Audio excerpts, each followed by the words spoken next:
Hello, my name is Bill, and I'm coming to you from the Pseudocom Planetarium here at Adventure Science Center in Nashville. And this is the online edition of NightWatch for March 2021. And we'll jump right in with the moon phases for the month of March. We find the moon will be at its last quarter phase on March 5th, new moon on the 13th, first quarter moon on the 21st, and the full moon for the month on the 28th. Also this month, we can't forget that we have the vernal equinox, the official astronomical beginning of spring in the northern hemisphere, which is also the beginning of fall for those south of the equator. That will occur at 4:37 a.m. Central Daylight Time on March 20th.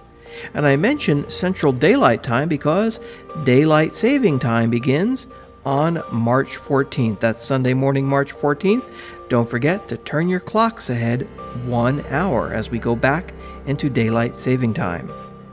As we look into our evening sky, if we look up high in the western part of the sky, we can spot the red planet Mars. It's the only planet currently in our evening sky, and it resides in the constellation Taurus the Bull, which I discussed last month during our February online edition of NightWatch.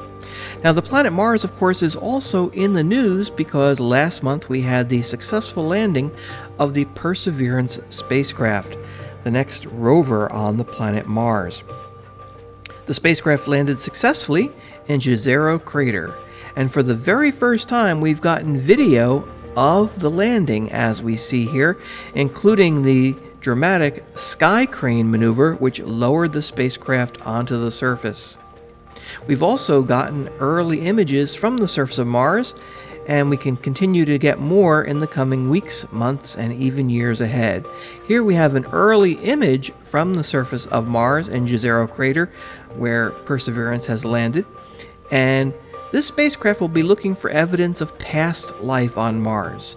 No, we're not looking for little green men, but we are looking for evidence of past life, maybe fossils, or the signs of biological activity in Mars' past.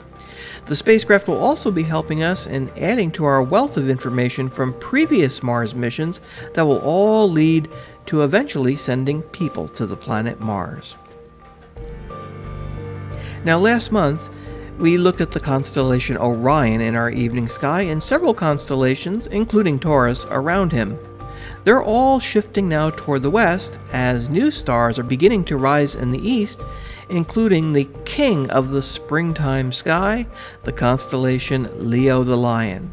Leo the Lion's head and neck looks like a group of stars in the shape of a backwards question mark, or maybe a farmer's sickle shape, and his back legs and tail are marked by another group of stars that looks like a right triangle on its side. So look up in the eastern sky for Leo, the harbinger of the spring season. Also, we do have two more planets in our sky, but they're located in the early morning, low in the southeast, and those are the planets Jupiter and Saturn. You may recall Jupiter and Saturn were in our evening sky at the end of last year, and they got very close together back in December. In fact, they had a historic conjunction when they were so close together that for one evening they appeared to be one star-like object in the sky. But since then, Jupiter and Saturn seem to have gotten too close to the glare of the sun to be seen. It all has to do with the fact that we're moving around the sun and they are too, and both planets continue to move farther and farther apart, but they have now shifted into our morning sky in the southeast before sunrise. Now, if you can't remember everything I've mentioned in this online edition of NightWatch, you can also find our star chart online at the Adventure Science Center website. Also, check out the current schedule for the Pseudocom Planetarium, including when we're running our regular NightWatch program inside the planetarium dome.